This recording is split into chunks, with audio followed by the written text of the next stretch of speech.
So we looked on Friday. We looked basically. Did you end up getting the test results back? Yes, I'll send them to you individually after the lesson. Thank you.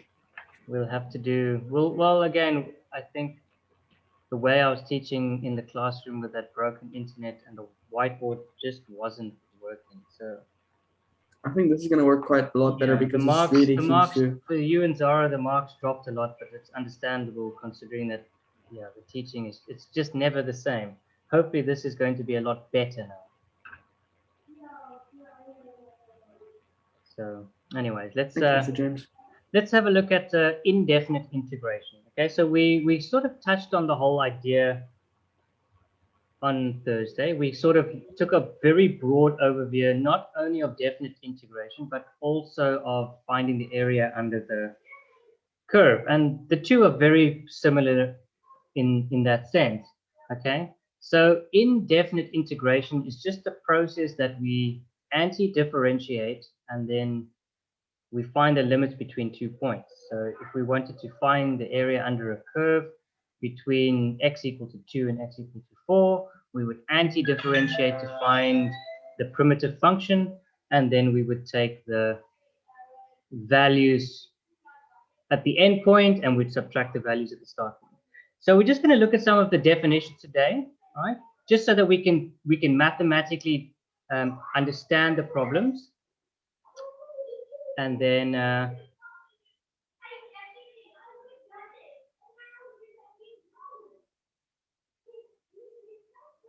okay, so here we have the main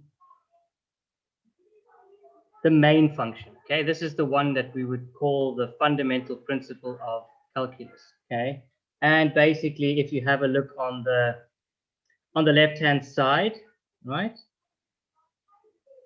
it says basically we would read that as if we take all the sums of all those little areas underneath the curve, that is exactly the same as if we take the primitive function from B to A.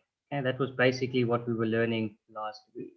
Okay, and so what I thought I'd do is we're going to look at all these different variations of the function, and we're going to do an example of each of them so you can just understand where they come from. And then right at the end, we're sort of going to combine everything together. So I'm sort of going to show you how we do this from a very like under the microscope viewpoint, but this is not how you would normally do it. Okay, you're not going to break these things up exactly like this, but just to give you an understanding that it does work for all these different variations. Okay, so if I could give you an example, right? Say we want to find the integral from 2 to 4 of just x squared with respect to x. Okay, so one way we could do this is we could draw the graph of x squared and we could look at the values between 2 and 4 and we could try and work out what the area is. But because it's a curved, obviously working out what the area is going to be very difficult. But fortunately, we have now learned this new technique where we can find the primitive function. Mr. James, sorry to interrupt. Yes. Dom messaged me saying that her internet's really bad, so she'll be late. Okay. All right. Well, fortunately, we're recording the video, so she can just catch up. All right. Okay. Let's have a look at this. So we're going to find the primitive function for this x squared function. Right, and the primitive for x squared is just going to be, well, we're going to take x, we're going to raise it by 1, and we're going to divide by the new power. That's our primitive function. And we still want to find the limits between 2 and 4. So 2 being our starting point and 4 being our ending point. Okay. Hello, Dominic.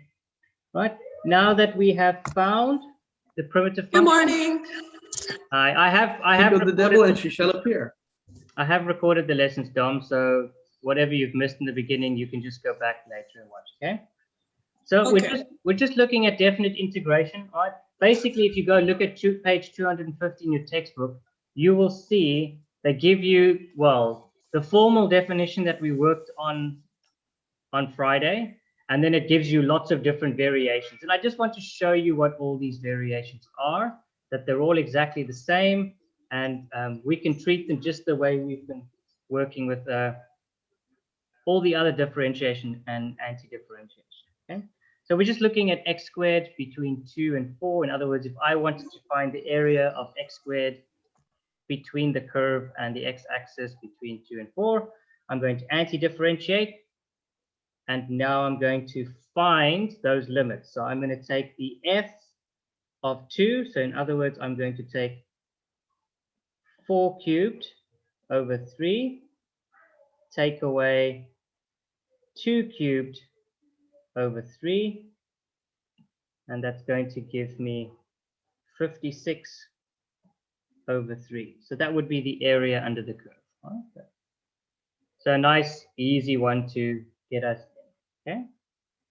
Right, let's look at the next way that this thing can be written, because sometimes we don't have x squared, sometimes we have a number in front of x squared. Right, now I'm going to show you a way of doing this, but you don't have to do it like this. I'm going to show you the alternative way of doing this. Okay, so this basically says if we have the integral of some function between a and b, right, and there's some constant in front of that function, right?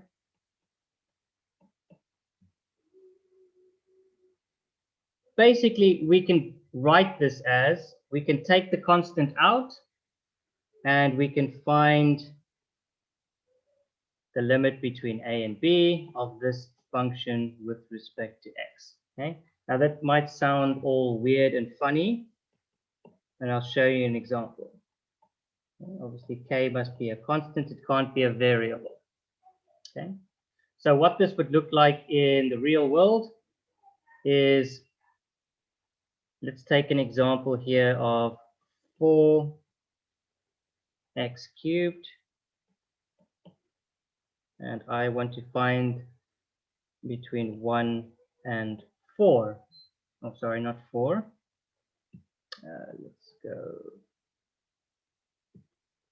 Let's go 3. Okay. So what this means is, if I choose to do this, I can pull that constant out.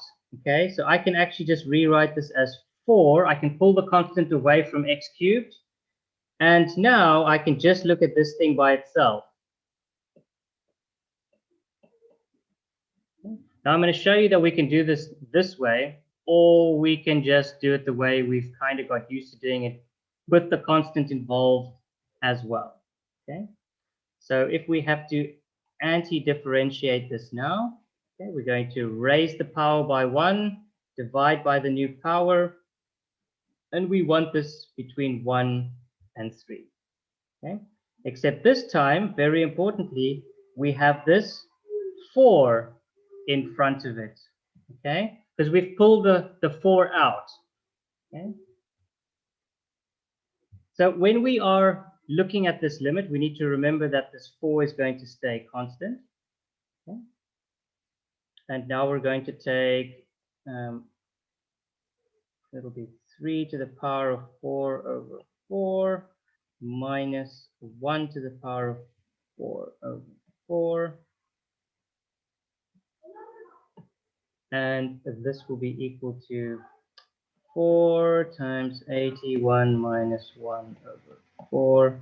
And you can see that that's going to just work out to 80. Okay, so this is one way of doing this. You can pull the constant away from the function if you want, right? But you guys have obviously learned that we can anti-differentiate with the constant, right? We have to take it into account. So I'm going to show you here, this is an alternative method.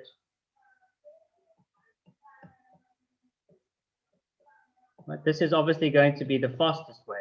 So here we go. We're going to take this same function between 1 and 3. We're going to have 4x cubed with respect to x. And instead of pulling the constant out like I did over here, so over here, I pulled that 4 out of the front. So I didn't even have to deal with it. This time, I'm just going to integrate with the constant there, okay?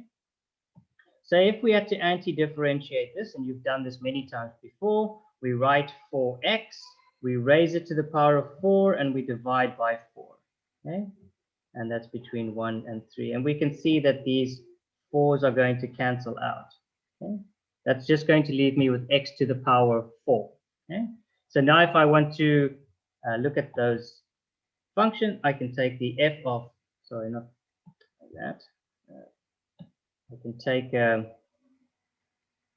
3 to the power of 4 minus 1 to the power of 4, and you'll see that gives me 80 as well. So whether you take the constant out of the front or whether you just anti-differentiate it with it inside, you're going to get the same answer, right? And this moves us on to exactly the same thing when we're dealing with piecemeal functions. Okay, so a piecemeal function is just where you have a function with lots of functions. So here we go. This is that one where we said if we want to find the limit of, I'm going to put all of this in brackets now. We have f of x plus or minus g of x, all of that with respect to x. Okay. What they say is you can look at this separately. So you can say, right, well, I'll just look at these limits differently. I'll take f of x by itself, and then I'll add or subtract the same thing again with g of x. All right. So I'm going to show you an example of a method that you can do this separately, and then I'm going to show you an alternative example where you can actually combine these actions the same. All right. You've been doing this the whole time with differentiation and anti-differentiation. You might just not have been actually realizing it. Okay. So let's take an example, a nice simple one. I want to find the area under the curve of this guy here. Here's a function, f of x. F of x is just 2x, right? And here's g of x. G of x is just 3, right? Those are my two functions, right? They've been added together, and I want to find the definite integral for these two, okay? So what the above says is that I can actually just look at these two guys separately. So I can say, well, this is just the same as this guy plus this guy. Yeah, I can separate the functions and I can anti-differentiate them separately if I want to, right? This is one method. You can obviously combine these in one step, which is what we're going to do just now, okay? So let's anti-differentiate both these to find the primitive function. So the first one is going to be 2x. I'm going to raise by 1 and divide by the new power between 2 and 4. Okay? And I'm going to add this to my other function of 3. So I'm going to take 3, it's x to the power of 0. I'm going to raise it by 1, and I'm going to establish those limits as well. Okay? So now we have two of these things to look at, okay? So we're going to do the one here. We'll do this guy here on this side here. So I'm going to look at, these are just going to cancel out. So I'm going to get 4 to the power of 2 minus 2 to the power of 2. This is this guy here. And now I need to look at this guy here in exactly the same way. So I'm going to have 3 times 4 minus 3 times 2.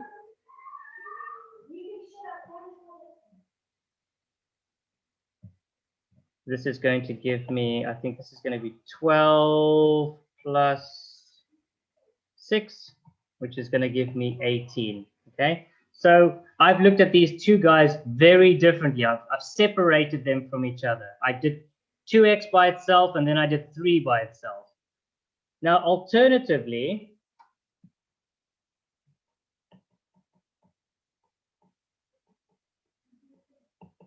we're going to now just take both of these guys together, right? Because this can get very confusing, right? When we have to separate these things and then add them back together. So let's just look at this exact same thing again. from 2 to 4 of 2x minus 3 with respect to x. We're now going to look at both of these guys together. We're just going to anti-differentiate this thing as one thing. All right? So here we go. Here is the definite integral of 2x raised by 1 divided by the new power.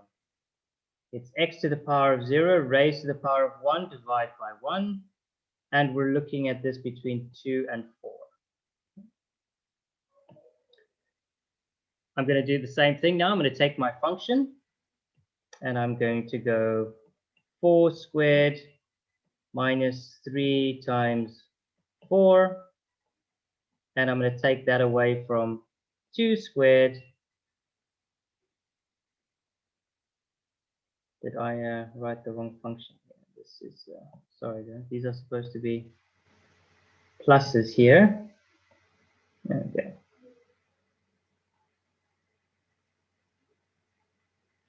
And here we have plus 3 times 2. This guy over here is going to give you 28. This guy is going to give you 10, and that's going to give you the same answer. All right, so we've basically just done exactly the same thing. All right, the first way that we looked at it, we separated 2x, and we took the definite integral between 2 and 4. Then we took 3, and we took the definite integral between 2 and 4. And then we just added them together. Or we could subtract them if it was 2x minus 3, right? Alternatively, you can just anti-differentiate the whole thing in one go and just look at the whole thing together. Okay? Right, the final one that we're going to look at is a little bit of a bizarre one, right? But bear with me for a second. Now, we have been looking at this guy here, this definite integral, right, between a and b, right, for some function f of x with respect to x. And the important thing that we've been making sure of is that this was the start and this was the end, okay? In other words, if I had to draw some curve quickly, let's go with this guy. If I had to draw some curve, I'm actually just going to draw a very simple curve like this. Here we have A and here we have B, all right? The way that we read the start and the end is just the same way that we've always read the gradient. We always read from left to right, okay? We read it like this. Meaning that the first number I get to is the start value and the second number I get to is the end value. Okay, I hope that makes as simple sense as possible. Okay, so when we're looking at it, we're not looking at it from B to A, we're looking at it from A to B. Okay, but what if we did look at it from B to A? What would we get? Okay, so what this says is if we look at the definite integral of this function from f of x, all right, it's actually the same as, well, the negative of b to a of f of x. Okay? In other words, if I looked at this thing from the other direction, if you think about the gradient, if you looked at a positive gradient from the other direction, it would be negative. Okay? It would change direction, okay? Because you are quite literally changing direction when you're looking at it. So let's do an example of this and we can see what's going to happen. So we're going to look at a nice simple example. We're going to just look from 1 to 2 of a simple function x cubed with respect to x. And we're going to compare this to what happened if we took the, right, x cubed with respect to x, except this time, instead of starting at 1, I'm going to start at 2, and I'm going to look back to 1, okay? Now, technically, this should give me the negative of whatever comes out of that. So I'm going to do these guys separately. I'm going to compare them on the left-hand side and the right-hand side. So let's do the left-hand side here quickly. This is just the integral. Well, if I anti-differentiate x cubed, I'm going to get x to the 4 over 4. And I'm looking between 1 and 2. And if I look at this guy here, I'm going to get the negative of x to the 4 over 4 between 1. Sorry, this time we're looking at 2 and 1. Okay? So let's plug the numbers in and see what we get. We're going to get 2 to the power of 4 over 4 minus 1 to the power of 4 over 4. That's going to be on the left-hand side.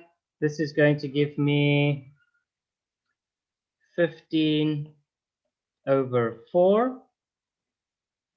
And if we look on the right-hand side, I have this negative. I must not forget about this negative, because remember, this is what the rule says. If I look at this in the opposite direction, it's going to give me the negative of the other integral. Okay. Now, very important, remember, I've changed my start and my ending. So I'm not going to take 2 to the power of 4, take away 1 to the power of 4. This time I'm starting with, right? I'm going to put that number in first. 1 to the power of 4 over 4. Take away this number, 2 to the power of 4 over 4. I'm doing it in the opposite direction because I've told myself I'm looking at the integral from a different direction. This is going to give me negative, well, 15 over 4. And these two guys here will become positive, and we'll get 15 over 4. Okay? So if we look at this integral, it's very important for us to note, okay, that if we take the definite integral from a to b, in other words, we take b and we subtract a, it's exactly the same as if we take the negative of, okay, well, let's start at a and go to b this time, right? And when we do areas, you will understand why this is such an important concept. But for now, it's just a very important rule that you need to understand, okay? Everybody still with me? We're still okay? Yep. Again, one more funky one to look at quickly, okay? And that is, right, if we take some definite integral of some function f of x between a and b, and then we add as well the integral from a to, or sorry, not a to c, b to c of the same function. In other words, you guys can work this out. If I say I want the area under the graph between 1 and 2, and then I also want the area under the graph between 2 and 3, isn't that exactly the same as just saying what's the area between 1 and 3? Okay, so let's see if that is true. Here we go. Sorry, that's not supposed to C. Here we go. F of x with respect to x. Okay. So let's test this on some simple function. Okay. Let's take between 1 and 2 of x squared and add this to between 2 and 3 of x squared. And let's see if it becomes the same as if I take the integral between 1 and 3 of x squared. Okay? Technically, they should give us the same answer. If I go from 1 to 2 and then from 2 to 3, it should be the exact same thing if I go from 1 to 3. Okay.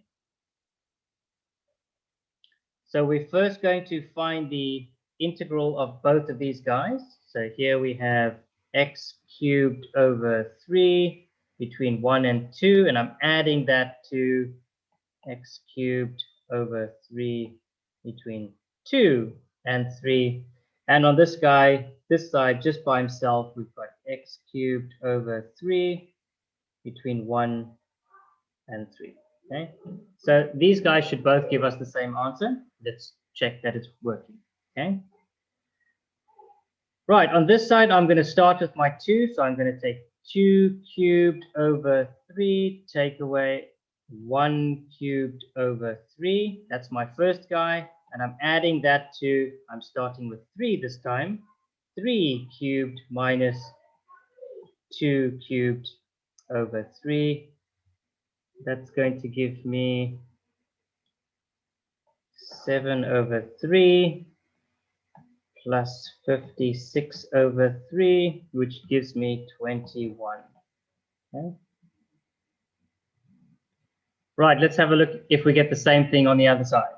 Okay, we have, instead of starting with 2's and 1's, we're going to start just with a 3 this time. We have 3 cubed minus this 1 cubed. They're all over the same denominator. That gives me 27. Oh, sorry, that's not a, have I chosen the wrong numbers here? Sorry, guys, I gave you the, I've given you the wrong numbers. This is not supposed to be 3, it's supposed to be 4. My apologies. Let me quickly just correct all those guys. If you were following along and couldn't understand why I was getting these weird figures, now you know why. 4 cubed. No, it's not 27. So we're going to get, let me just kill this guy. Right. 4 cubed is 4 times 4, which is just 64, minus 1/3, which is just, well, 63/3, which is just 21. Okay, so they both gave us the same answer, which is exactly what we wanted to happen. If it didn't happen, there would be problems. Okay, so it's the same in the most simplest form of mathematics. If you take 1 plus 2, you get 3. Okay.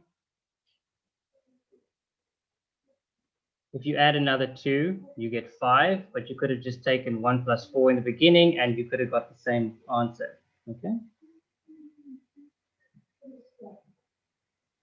Right, has anybody got any questions about any of those that we've gone through? Okay, so let's just quickly look at them all again. We have the one that we started with right in the beginning. We have the definition for the principle of a definite integral, right? This guy over here. Then we looked at what happens if we have a number in front of that integral. Okay, we can either pull the constant out, or alternatively, we can just deal with the whole thing as one whole function. Okay, and then we looked at if we have two functions together, so we have 2x and we have 3, we can either separate them into their different functions and integrate them separately, or we can just integrate them as one whole function. Okay. Right, then we had a look at if we, usually when we look at the limits of a function, we start from one side and we go to the other side and we read it from left to right. And we saw that if we establish this from the other direction, we would get the negative of what we would normally get. Okay. And then finally, we've just seen that if we are looking to find the area under a curve between A and B, and then between B and C, it's exactly the same as finding the area from A to C. Okay. Cool. Well, if we don't have any questions, what I thought we'd do is let's just do an example together so you guys can get some pens and papers out. We're going to do a question from your questions, right? It's question 2, number E, and it asks us to find this guy over here. We want to find the integral between 1 and 2, 3 minus x. I've taken quite a challenging one just so that I can obviously show you guys what's the best way to deal with these. X to the power of 4 with respect to x. Okay. So I'll give you a second to give that a go. All right. The first thing I want you to obviously remember is this. is not something we can differentiate or anti-differentiate. So we need to change this into something that we can work with first. So that'll be your first step.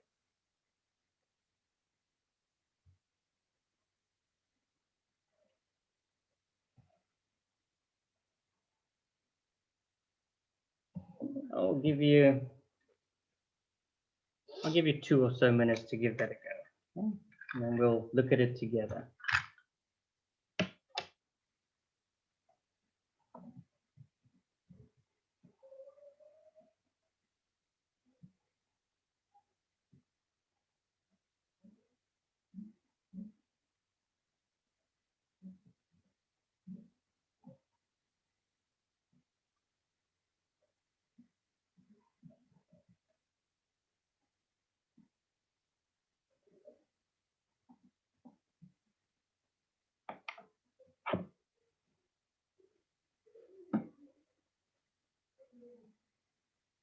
So while you guys are busy over there, I'm just going to carry on here as well. So you don't have to look at what I'm doing. I'm just going to change this guy quickly because I don't know how to do anything with this function.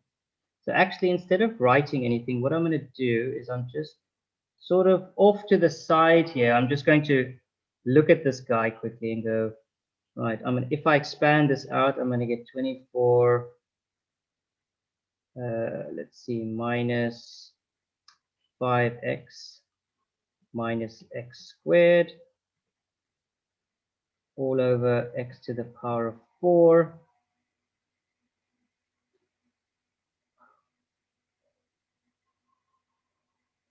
which I also don't like because I still don't know how to do anything with that. So I'm just going to change that guy into 24 over x to the 4 minus 5 over x cubed minus 1 over x squared, which I also don't like because I don't know how to anti-differentiate or differentiate those. So this is kind of just off to the side that I'm doing this, guys. And then I can rather change that into 24 x to the minus 4 minus 5 x to the minus 3 minus x to the minus 2.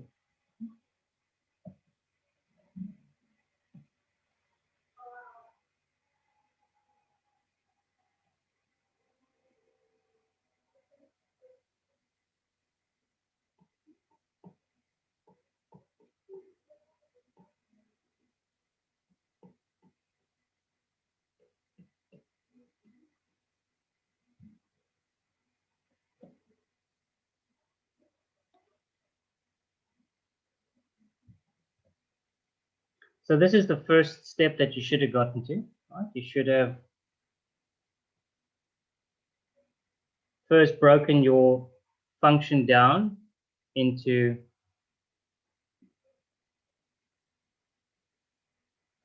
its separate components. All right, so you should have expanded those brackets and then split all those terms up. They have a common denominator, so you can just split them up. They'll all share the common denominator, right? Cancel out the unnecessary x's, change them into indice notation by bringing them up to the top, right? And this is now what you should have been left with, okay? So from here, we can now anti-differentiate, right? Because we're asked to find the area under this curve, except we could draw this and work that out, except we know a better way. We're going to anti-differentiate and we're going to add all the little angles or the little boxes together, okay? So we're first going to get the integral. So I need to anti-differentiate. So to anti-differentiate, I write 24x. I raise by the power of 1. So minus 4 plus 1 becomes minus 3. And I divide by the new power. Okay. Now I have minus 5x. I raise by 1. So I'm going to end up with minus 2. And I'm going to divide by minus 2. Okay. Finally, I have this minus x. I'm going to raise the power by 1. I'm going to get negative 1. And I'm going to divide by the new power. And I want this between 1 and 2. Everybody So happy what you're with left with is minus 8 over x cubed plus 5 over 2x squared plus 1 over x. that? Yeah. So that's quite correct, Kiana. So what I'm even going to do is I'm going to go one step further, and I'm actually going to move all my indices to the bottom as well. Okay, because when I'm punching this stuff into the calculator, I prefer not to use the minus indice button, because if I forget to push that minus button, I'm going to get the wrong answer. Okay, so I'm going to make this minus 8 over x cubed. These two are going to cancel out and become positive. So I'm going to be left with plus 5 over 2x squared. The same thing's going to happen here. These are going to become positive, plus 1 over x. And I want this between 1 and 2, right? Again, this is my end, this is my start. And when I'm looking at this, I take end minus start, okay? So let's punch these numbers in. Let's do the end first. We have minus 8 over 2 cubed plus 5 over 2 times 2 squared plus 1 over 2. That's my end. Okay, let's just quickly finish up. So that was the end part. We're going to now take away the start, which is just 1. So we're going to do the exact same thing. We're just going to put all the 1s in there this time. Everywhere there's an x, we just put a 1. Okay, with a lot of number crunching, you will have got, this is 1 over 8, and you're going to be taking away negative 9 over 2, and this will give you 37 over 8. Okay, so if you had punched those numbers into your calculator, that's pretty much what you would have got. Okay, you guys happy with that? I got a different answer for my first part there. I got, okay, so it's negative 1 plus 5 over 8 plus 1 over 2. I also got a different one. Yes, so it makes 9 over 8, not 1 over 8. Did I make a boo-boo? Let's have a look.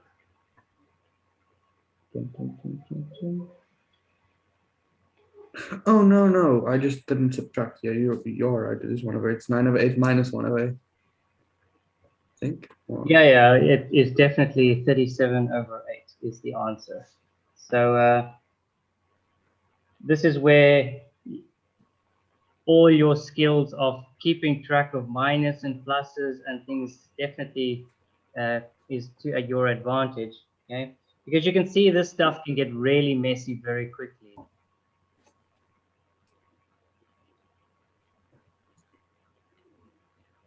So you have to just be very careful with the way that you put the numbers in, especially when you punch them into your calculator.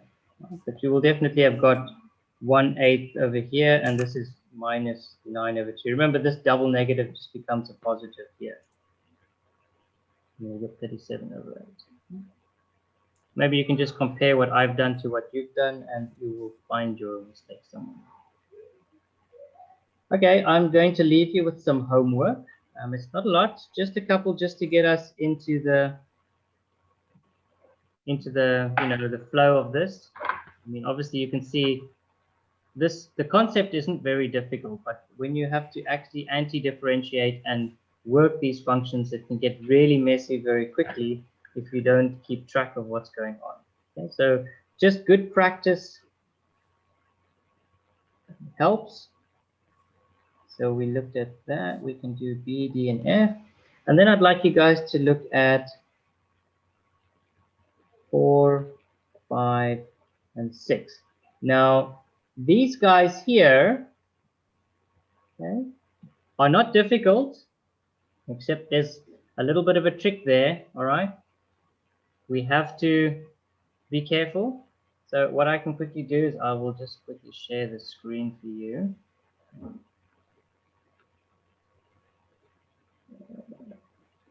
share. I'm going to share my other screen quickly. Okay. So can you see your math textbook up over there? Mm-hmm. Okay, if you have a look at question 4, 5, and 6, have a look at what they're asking there. Okay. They're basically saying they've given you some function, they're asking you to differentiate it to get the derivative. And then they're giving you some derivative and asking you to establish the area under that curve between certain limits. And that goes back to what you quite literally learned just the topic before, okay? The idea that we can, if we have a function and if we can differentiate that function, it can help us to anti-differentiate a similar function. So you first need to do that. Right? You're going to use your answer from part A to get the ratio for what the antiderivative will be, right? Or what the primitive function will be in order to find those limits. Okay? So give them a go and we'll go over them tomorrow.